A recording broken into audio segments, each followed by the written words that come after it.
তল্লাশি করতে গেল, একটা ভিডিও পেলাম, ভিডিওর সত্যতা জানি না।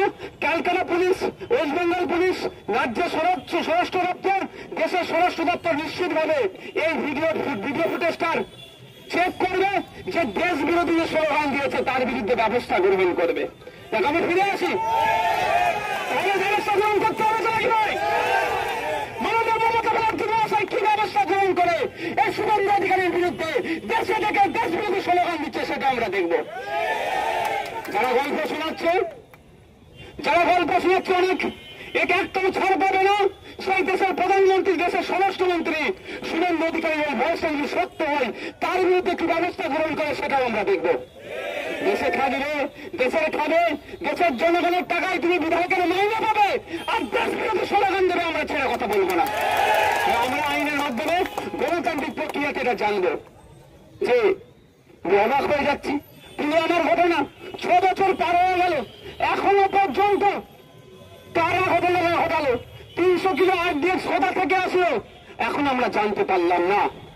তখন কিন্তু ধর্মীয় ঝিলি উঠেছিল, তখন সেনাধিকার শহীদ করেছে, প্রত্যেকের বুকে ব্যথা লেগেছিল, সেটাই ভোটে ক্যাশ করেছিল মোদী। আর আজকে তার প্রমাণ দিচ্ছি, এখানে আমার ভাইকে শহীদ করেছে, আমার ভাইকে খুন করেছে, আমাদের জানা আছে বলে আমরা রাস্তায় নেমেছি, আর মোদী যে তার নির্বাচনী প্রোগ্রাম করছে আজকে বিহারে দাঁড়িয়ে। অসভ্য জ্যোতিবাবু বলতেন না অসভ্য বড় দল, আমি সেটাও রিপিট করছি, জ্যোতিবাবু কথা সত্যি অসভ্য বড় দল।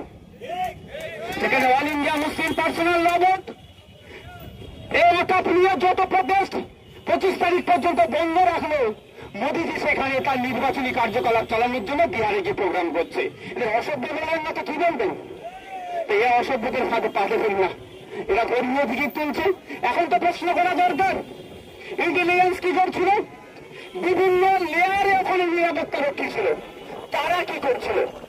এই প্রশ্ন যখন উঠবার সময় আসছে তখন আপনার আমার মাইন্ডের মধ্যে, মাথার মধ্যে হিন্দু মুসলমানের খেলা চালাচ্ছে।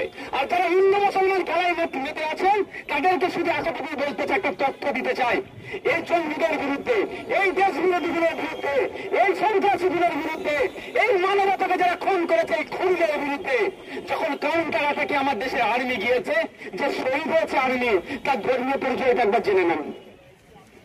যারা ধর্ম করে গিলাতে চাইছেন আমাদের এই বাংলার ছেলে ঝন্টু আলী, দেখে আসুন তার ধর্মীয় পরিচয়টা। কিন্তু আমরা ধর্মীয় পরিচয় নিয়ে রাজনীতি করতে চাই না, করবো না।